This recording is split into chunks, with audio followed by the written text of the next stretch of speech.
Olá, pessoal! Tudo bem com vocês? Sejam bem-vindos para mais um vídeo da nossa série Questões de Concursos Públicos. Pessoal, e o vídeo de hoje nós vamos falar sobre o concurso de professor da Secretaria de Educação do Estado da Paraíba, né? Este concurso, cuja banca responsável é a banca IDECAM, vai ser realizado no próximo dia 13 de julho. Então a gravação desse vídeo está sendo feita no dia 3 de julho. Então nós temos aí 10 dias para concluir, né, a preparação para esse concurso. Então nesse momento, quanto mais questões, né, a gente vê, né, quanto mais questões se resolver, melhor, né? E hoje nós vamos trazer para vocês a resolução da prova de raciocínio lógico do concurso da FMS de Teresina de 2024, que foi realizada pela banca IDECAM. Então, são 10 questões. Para o vídeo não ficar muito grande, nós dividimos essas 10 questões em duas partes. Então, nessa parte 1, nós vamos resolver 5 questões e em seguida eu vou postar também o próximo vídeo com a parte 2, ok? Mas antes de começar, eu gostaria de pedir para que vocês deixassem o seu like, se inscrevessem no canal e compartilhassem esse vídeo para que mais pessoas pudessem ver. Ok, pessoal? Sem mais delongas, vamos iniciar agora com a nossa primeira questão.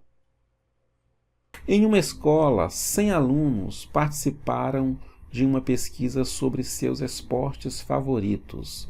Diante das respostas coletadas, obteve-se os seguintes resultados: 30 alunos gostam de futebol, 25 alunos gostam de basquete, 20 alunos gostam de vôlei, 10 alunos gostam de futebol e basquete, 8 alunos gostam de basquete e vôlei, 7 alunos gostam de futebol e vôlei, 5 alunos gostam de todos os 3 esportes.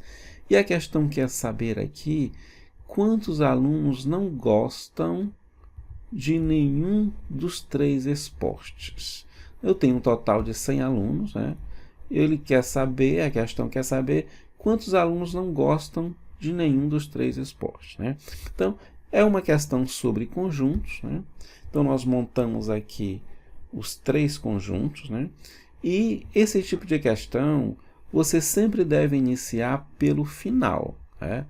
Então o final aqui diz o seguinte: 5 alunos gostam de todos os 3 esportes, né? Então onde é que eu tenho a interseção dos 3 conjuntos? Aqui, olha.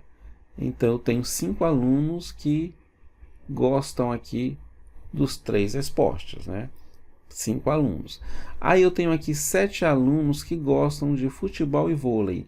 Onde está a interseção de futebol e vôlei? Olha, completando aqui, ó, está aqui a interseção, ó, futebol e vôlei. Como eu já tenho 5, então faltam 2 alunos. 7 alunos. 8 alunos gostam de basquete e vôlei. Então tenho 8 que gostam de basquete e vôlei. Onde está a interseção? Olha, basquete e vôlei. Só completando aqui, ó, essa é a interseção. Quantos alunos eu tenho? 8. Como eu já tenho 3, ou melhor, como eu já tenho 5, faltam 3 alunos, né? Agora eu tenho 10 alunos que gostam de futebol e basquete. Então, futebol e basquete. Então, a interseção dos dois, olha, futebol e basquete, completando aqui, olha, eu já tenho 5. Como eu tenho 10 alunos, faltam mais 5 alunos. Então, eu tenho aqui mais 5 alunos que gostam de futebol e basquete. E aqui eu tenho 20 alunos que gostam de vôlei. 20 que gostam de vôlei. Mas eu já tenho aqui quantos? Eu tenho 5, 3, 8, mais 2, 10. Eu já tenho 10. Então, faltam mais 10. Então, tenho 20 alunos que gostam de vôlei. Eu tenho 25 alunos que gostam de basquete. 25 alunos. Como eu já tenho aqui em basquete, eu já tenho 5 mais 5, 10, mais 3, 13. Então, faltam 12 alunos para dar o total de 25, né? E eu tenho aqui 30 alunos que gostam de futebol, né? Como eu já tenho 5 e 5, 10 e 2, 12, como eu já tenho 12, faltam 18. Então, eu tenho 18 alunos aqui, dando um total de 30 que gostam de futebol. Mas o problema que é saber quantos alunos não gostam, olha, não gostam de nenhum dos 3 esportes. Então, como eu tenho um total de 100 alunos, eu só preciso saber quantos alunos que eu tenho aqui no total e depois eu subtraio de 100, né? Então, vamos somar aqui. Aqui eu tenho, no conjunto de futebol, eu tenho 5, 5, 10, eu tenho 30 alunos aqui, né? Futebol, 30 alunos, somando aqui dá 30, então eu tenho 30, deixa eu riscar aqui o que eu já somei aqui, ó. Eu tenho aqui no futebol, já tem 30 alunos, ó, 30, mais 10, 40, 40 mais 12, 52, né? 52 mais 3, 55. Então, eu tenho um total de 55 alunos que gostam de 1, 2 ou 3 esportes, né? E então, a minha pesquisa foi feita com 100 alunos, né? Então, se eu subtrair aqui, quantos alunos não gostam de nenhum, né? Eu vou ter o quê? 45 alunos, que é exatamente a nossa letra C de casa, ok? Vamos para a questão seguinte, né? A questão seguinte diz o seguinte, né? Considere as seguintes proposições. Se Maria é médica, então João é engenheiro. Se João é engenheiro, então Carla é advogada. Carla não é advogada. Diante de tal, né, dentre as afirmativas dadas a seguir, aquela que configura-se como verdadeira é. Aqui eu tenho as opções. Se vocês observarem, ó, essa questão é bem parecida com uma questão que eu resolvi no vídeo 38. Eu resolvi no meu vídeo de 38 sobre concursos uma questão bem semelhante, que era da Prefeitura de Mossoró, do Rio Grande do Norte, no concurso também de 2024. Bem parecida. Quem assistiu esse vídeo, com certeza vai resolver essa questão fácil. Essa questão, gente, você tem que ter o conhecimento das tabelas verdades, especialmente da tabela da implicação, que esse problema envolve essa tabela. Então, diz o seguinte, olha, eu coloquei aqui da seguinte forma para ficar melhor o entendimento, ó. O item 1 diz, se Maria é médica, então João é engenheiro. Eu coloquei aqui P sendo Maria é médica. Eu coloquei o Q como sendo João é engenheiro e R como sendo Carla é advogada. E esse item 1 bem aqui, tá? O que ele diz? Ele diz que se Maria é médica, então João é engenheiro. Então, é exatamente esse item 1, ó. Se P, ó, P implica em Q. Quem é P? Maria é médica. Quem é Q? João é engenheiro. Então, o que está escrito aqui é exatamente o que está escrito aqui na número 1, tá? P implica em Q. E o que está escrito aqui no 2, olha, se João é engenheiro, então Carla é advogada, é o que está escrito bem aqui, ó. Q implica em R, tá bom? Então, a gente tem essas duas proposições, que é uma proposição composta, tanto a 1 quanto 2, que envolve duas proposições simples, e a gente tem aqui na questão o item 3 dizendo que Carla não é advogada. Então, aqui ele já diz que Carla não é advogada. Então, eu já tenho que esse item bem aqui, que Carla é advogada, esse item ele é falso, tá? Ele é falso, porque a questão já diz, olha, que Carla não é advogada. Aí eu quero saber em relação a Maria e em relação a João. Então, para isso, nós vamos utilizar essa tabela aqui. Aqui é a implicação 2, que é o Q implica em R.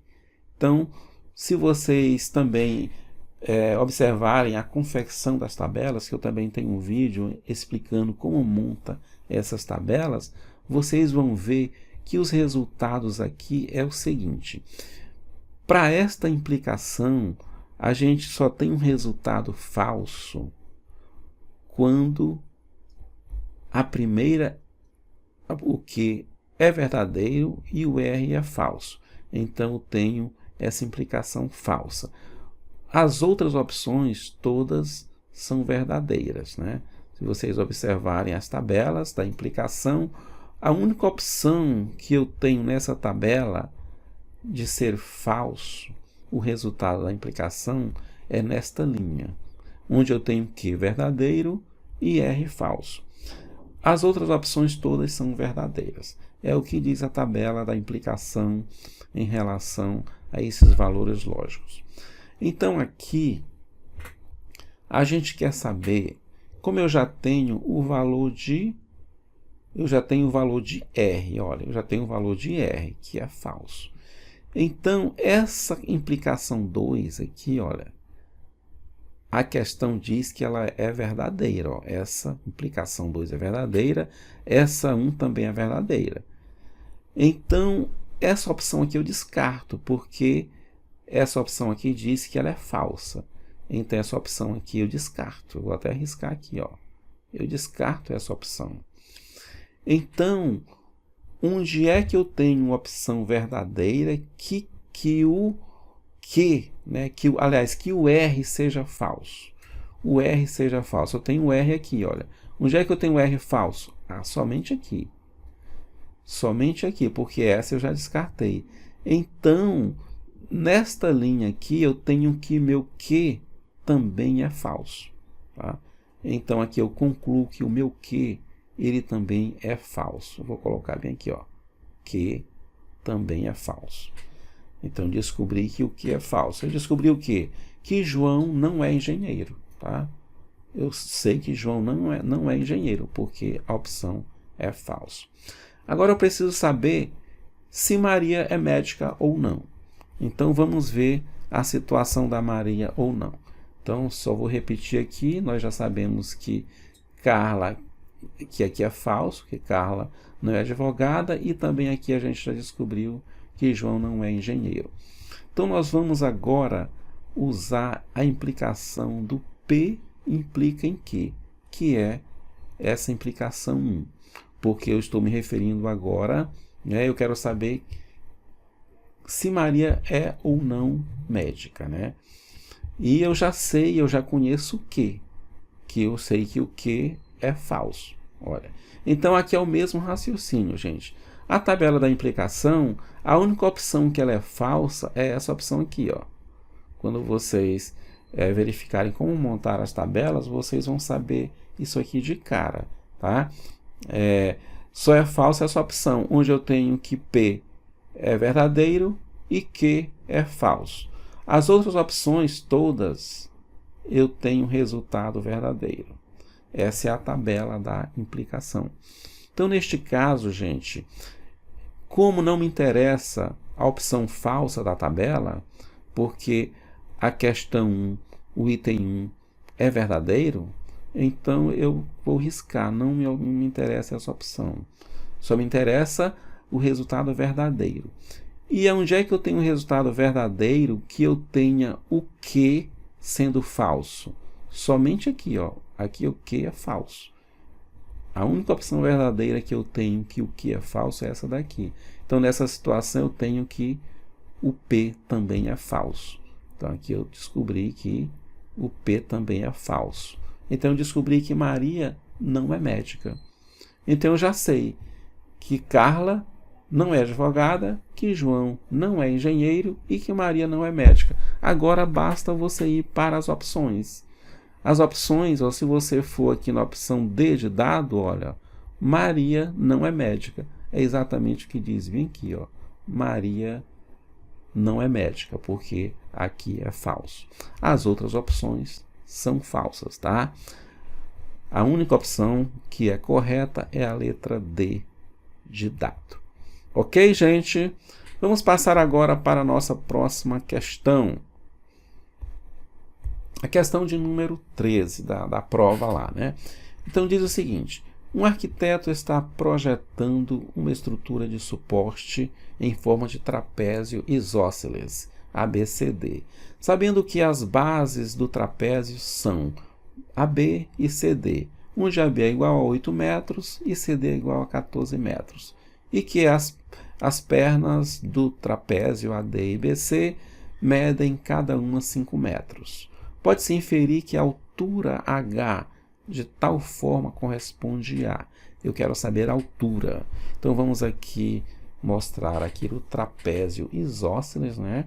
Então ele diz que aqui a forma do trapézio é... Aqui deixa eu colocar aqui A, B, C e D, né? E ele diz que sabendo-se que as bases do trapézio AB, né?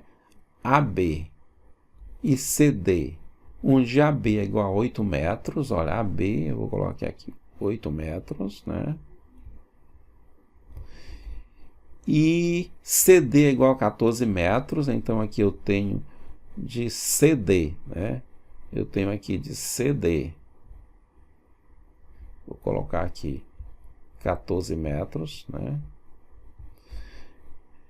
E que as pernas do trapézio AD, ó, AD 5 metros, né? Aqui já tem um 5, vou escrever 5 novamente aqui, ó. AD 5 metros, tá bom? E AD e BC também 5 metros. Ó, BC também 5 metros, né? Porque o trapézio, gente, o trapézio isósceles, esses dois lados eles são iguais, ó. Esses dois lados são iguais e esses lados aqui, AB e DC, são paralelos, tá bom? Então, se são paralelos, eu posso traçar aqui uma linha, aqui a altura, tá? Essa aqui é a altura, tá bom? E este lado aqui, ó, como eu traço a altura, esse pedacinho aqui, ó, esse pedacinho aqui é igual de cima, que é 8 metros, eu vou colocar aqui 8 metros, olha. Esse pedaço é 8 metros, então para 14 faltam 6, então esse pedacinho aqui é 3, tá bom? Que esse pedacinho é igual a esse e aqui é 3 também. Então eu tenho 3 mais 3, 6, com 8, 14, que é esse lado, né, CD. E ele quer saber, gente, o valor da altura. Se vocês observarem aqui, a gente tem um triângulo retângulo, tá bom? Aqui você tem um triângulo retângulo e aqui você pode usar aquela famosa fórmula, né, dos catetos, onde eu tenho que o quadrado da hipotenusa é igual à soma dos quadrados dos catetos, tá bom? Então essa fórmula que você vai usar. E quem é aqui a hipotenusa, olha, desse triângulo retângulo? É o 5, né? Então 5 ao quadrado, eu tenho 25, tá bom? Que é igual a B, qual é aqui o lado ao quadrado? Aqui é 3 ao quadrado dá 9, tá bom? Mais a altura ao quadrado. Eu quero saber exatamente a altura, certo? E se vocês observarem esse triângulo retângulo, aqui a gente tem, olha, aqui vamos fazer a continha. 25, passando 9 para cá, 25 menos 9 é igual a altura ao quadrado. Então, 25 menos 9, eu tenho que... Aqui eu tenho 16, né? Olha, 25 menos 9 eu tenho 16, é igual a altura ao quadrado. Então, vou passar para cá. A altura é igual a raiz quadrada de 16. E eu tenho que a altura é igual a 4. Ok? Então, a nossa opção D de dado, 4 metros. Ok? Vamos passar agora, gente, para a próxima questão. Para não ficar muito extenso o vídeo. Lucas está projetando um sistema de iluminação para um teatro. O sistema em questão apresenta um refletor principal que ilumina diretamente o palco com uma intensidade de 12 unidades de luz. Além disso, o sistema é projetado para que cada reflexão subsequente da luz nos espelhos ao redor do teatro diminua para 1/3 da intensidade da reflexão anterior. Isso continua indefinidamente, com cada reflexão espalhando-se pelo teatro.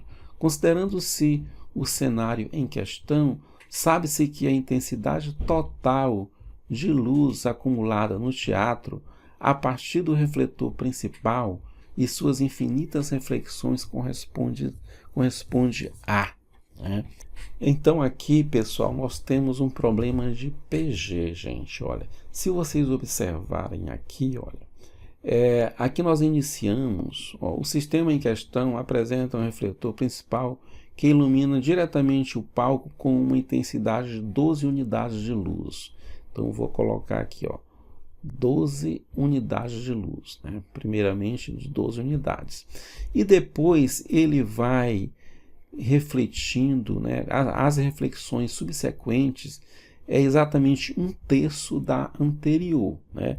Então, qual é a próxima reflexão? É 1/3 da anterior. 1/3 de 12, eu tenho exatamente aqui, 1/3 de 12, eu tenho 4. Então, a próxima reflexão é 4, né? Aí, depois, a próxima é 1/3 de 4. Então, aqui eu tenho 1/3 de quanto? 1/3 de 4, que é exatamente 4/3. Então, a próxima é 4/3. E a próxima reflexão é 1/3 da anterior. Então, é 1/3 de quem? É 1/3 de 4/3. Então, 1/3 de 4/3 é exatamente 4/9. E assim sucessivamente. É sempre 1/3 da anterior. Então, se vocês observarem aqui, a gente tem aqui o 12, que é o A índice 1, o 4 é o A índice 2, o 4/3 é o A índice 3, e esse aqui é o A índice 4. Então, aqui a gente tem uma PG. Qual é a razão dessa PG? A razão de uma PG, gente, vou chamar aqui de Q, é o A2, é o A índice 2, dividido pelo A índice 1, que é exatamente 4 dividido por 12. 4 dividido por 12, eu tenho aqui 4 por 4 dá 1, 12 por 4 dá 3. Então, eu tenho a razão exatamente 1/3. Então, a razão é 1/3 dessa PG. E se vocês observarem, como o problema diz que isso aqui é indefinidamente, então aqui eu tenho os termos de uma PG infinita. E ele quer a somatória de todas as reflexões. E então a somatória de todas as reflexões é a somatória dos termos de uma PG infinita, que eu tenho como fórmula de uma PG infinita o A índice 1 sobre 1 menos a razão. Aqui é a fórmula da soma dos termos de uma PG infinita. Então, quem é o A índice 1? É o 12, tá? Dividido por 1 menos, quem é a razão? É 1/3. Então, isso aqui dá 12 dividido aqui, você resolvendo 1 menos 1/3, você tem 3 menos 1, dá 2/3 isso aqui, tá? 2/3. Aí aqui você tem, vou passar para cá, então a soma é 12, você resolvendo 12 dividido por 2/3, é a mesma coisa de 12 vezes 3/2, tá bom? Então isso aqui é igual 12 vezes 3/2, se você pegar, simplificar 12 por 2 dá 6, então 6 vezes 3, 18. Então você tem aqui 18, que é exatamente a letra E, 18 unidades de luz. Ok? Vamos passar para a nossa próxima questão, que é a 15ª, né? Próxima e última, né? Aí as outras 5, gente, nós vamos resolver em outro vídeo, porque já está um pouco longo. Pessoal, essa questão, inclusive eu resolvi uma questão bem parecida com essa daqui, do concurso da Alep, agora de 2024. que caiu de raciocínio lógico. Se eu não me engano, foi o vídeo, o meu vídeo de concurso de número 35. Se vocês observarem lá, quem assistiu esse vídeo vai lembrar, bem parecida com essa daqui, né? Então essa questão é o seguinte: Pedro está participando de um jogo em que ele precisa lançar uma moeda 3 vezes. Se a moeda mostrar cara, ele ganha 1 ponto. Já se mostrar coroa, o adversário pontua. Diante de tal, pode-se afirmar que a probabilidade de Pedro ganhar exatamente 2 pontos ao final das 3 jogadas é de... Então vamos resolver da seguinte forma, gente. Olha, eu coloquei aqui o K sendo cara e C como sendo coroa. Se vocês observarem aqui, no primeiro lançamento de uma moeda, eu só tenho 2 opções, né? Cara ou coroa. Então eu tenho exatamente 2 opções, porque eu lancei só uma vez, tá? Da cara ou coroa. Se eu lançar 2 vezes, aqui eu tenho 2 elevado a 1, que é apenas que eu lancei uma vez. Eu lançando 2 vezes, eu tenho 2 elevado a 2 de opções. Eu tenho cara a cara, as opções que pode acontecer se eu lançar 2 vezes. Cara a cara, né? Coroa, coroa, cara, coroa, coroa e cara. Então eu tenho quantas possibilidades aqui? Eu tenho 4 possibilidades se eu lançar 2 vezes. Se eu lançar uma vez, eu tenho 2 possibilidades, né? 2 opções. Se eu lançar 2 vezes, eu tenho 4 possibilidades aqui, né? De eventos diferentes. Agora, se eu lançar 3 vezes, gente, eu tenho 2 elevado a 3. Eu tenho o quê? Eu tenho 8 possibilidades. Quais são essas 8 possibilidades? É de sair cara 3 vezes, né? Cara 2 vezes e uma coroa, né? Cara uma vez, depois coroa, depois cara. Então eu tenho todas essas possibilidades aqui, que são 8. 2 elevado a 3. Então, se vocês observarem a fórmula principal, que inclusive eu já comentei com vocês em vídeos anteriores, né? A probabilidade de um evento ocorrer, essa famosa fórmula aqui, são os casos favoráveis, eu vou colocar CF, casos favoráveis, dividido pelo meu espaço amostral. Então, só preciso saber quem são os casos favoráveis, porque aqui, se vocês observarem, o meu espaço amostral é exatamente 8. São todas as possibilidades, porque eu lancei 3 vezes. Então, meu espaço amostral é exatamente 8. Agora, quais são os casos favoráveis? Eu quero o quê? 2 pontos. Quando é que ele pontua?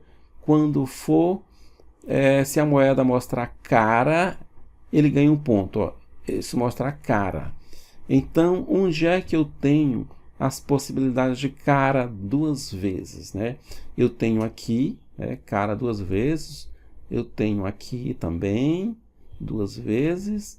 E eu tenho aqui 2 vezes. Então, eu tenho, olha, 3 possibilidades aqui, ó. Casos favoráveis, 3. De acontecer cara 2 vezes. Então, eu tenho aqui meus casos favoráveis, eu tenho exatamente 3. Então, aqui, a opção de cara, olha, letra C, né? 3/8. Probabilidade de acontecer dele pontuar 2 vezes. Ok, pessoal? Espero que vocês tenham gostado. Eu acho que ficou um pouco longo, mas vale a pena vocês assistirem todo o vídeo, gente. Essa prova da IDECAM, ela foi um pouco mais complicada do que a prova que aconteceu do concurso anterior, né? O da SEMEC, que também foi a IDECAM e que tinha também 10 questões de raciocínio lógico. Então, aquelas 10 questões, elas foram bem mais fáceis comparado com essas 10 questões aqui. Vocês já perceberam por essas 5 primeiras aí, viu, gente? Aí eu vou lançar um próximo vídeo com as outras 5 questões, tá bom? Um grande abraço para vocês e espero que vocês compartilhem aí, deixem seu like e E quem não for inscrito aí, pessoal, ajude o canal se inscrevendo também, tá bom? Valeu, pessoal, até a próxima!